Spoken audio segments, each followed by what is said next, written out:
Man, I'm bored. What's there to do? My crafty plans notebook. What do I got in here? Make a dope garage display with chip gains and Silent Rob. Make a hocus pocus spell book. Alright, I'll get to that. Do a 80s themed show making a Beetlejuice tombstone. That's it. He's crafty. He's crafty. He's the bomb. He's crafty. Hi, and welcome to the special 80s edition of He's Crafty, where today we'll be making a Beetlejuice tombstone. We're going to start the whole project off by making our super rad stencil. Let's begin. Tombstone's going to be big, so I have 4 separate stencils. I like to laminate my stencils so they're easier to work with. Next, we'll cut the tombstone out of 2-inch foam and 3/4 inch foam.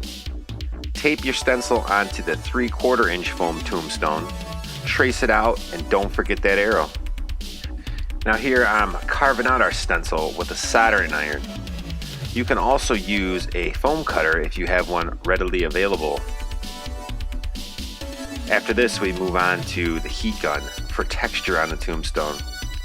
Run it over the top of the whole thing to give it that stone look. Time to paint it black. Spray paint inside the letters so you can't see any more of the blue. The base of the tombstone is going to be 3 separate pieces of foam stacked on top of each other. I'm going to go ahead and glue these together, then hit them up with the heat gun to give them more texture.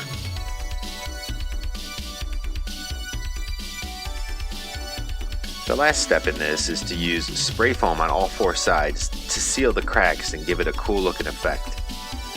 Do not use it on the top of the base just yet. It's time to paint that tombstone.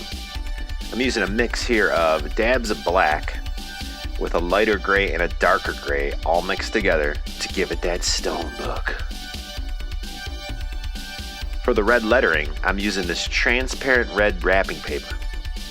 Flip the tombstone over, run 2 layers behind the letters, hot gluing it into place and then trimming away the excess. It's time to glue the 3/4 inch tombstone onto the 2-inch tombstone. As you can see, the 2-inch tombstone is painted the same way. I cut out the middle section of the 2-inch tombstone so you can see the "Here lies Beetlejuice" in the arrow. We're now going to seal the cracks on both of these with some more spray foam. The base is then painted black. Let's take a commercial break while these both dry. This Wednesday, as darkness descends, Midnight Mania strikes at Fredder. It's Midnight Mania at Fredder, Wednesday only from noon to midnight. Slashing prices so low, it's scary. Like this GE Portable Color TV, $133, or this Hitachi VHS video cassette recorder, $227. Midnight Mania at Fredder, Wednesday only. But get there by midnight, or don't say we didn't warn you. Get there by midnight, before the savings. Welcome back. The spray foam is now dry on the tombstone. I'm going to sand down all sides of it to take away that smooth texture, and then paint it black. We're going to attach the tombstone to the base by drilling into the bottom and inserting these 1/2-inch PVC pipes. I'm going to hot glue them into place so that they stay.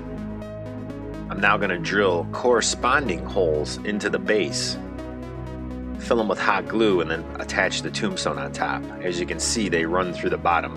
You'll then cut the excess off with a Dremel or whatever you may have.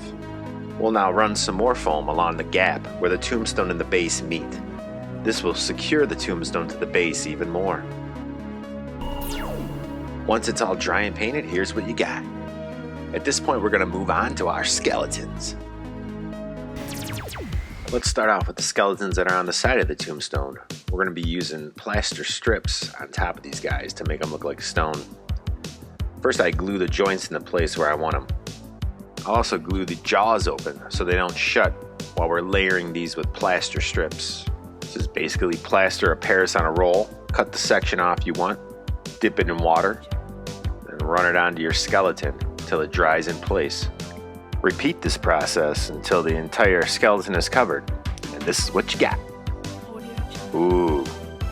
Let's go ahead and spray paint these guys with a flat black spray paint, and then sponge paint them with the same color scheme that we used on the tombstone. It was at this point that I realized the skeletons on the actual Beetlejuice tombstone don't have necks. so I got rid of them. Awesome. Flip these guys over, paint the backs of them, and they're ready to be attached to your tombstone. Drill through the skeleton in the tombstone, screw it into the tombstone, then add some hot glue for extra protection. 2 down, 1 more guy to go on top. So the thought here was to attach his legs separate from his body. I've also fashioned him ears out of clay and some wings. And here's the finished product. Let's shorten up that midsection. Voila! Little hot glue and he's good to go. So now I'm just gonna attach him by put this leg here, put this leg over here, and this, let's screw these legs. So it won't be an exact replica. My man's on top is going without legs. Go ahead and secure him with some hot glue. Now this is gonna be the backing of the 2-inch thick tombstone, right there. We're gonna paint the one side black. Then on the other side, we're gonna add this reflective food wrap. Attach it down with some hot glue. And start to run Christmas lights around the outside of it. And then bam, put it in the back of the tombstone. And the last finishing touch, let's fill in that bee. Now let's light this sucker up. Not bad. All in all, came out looking pretty decent. Ooh, scary. That about wraps it up for this episode of He's Crafty. I thought the end product came out quite righteous, although there was a few bogus parts of it.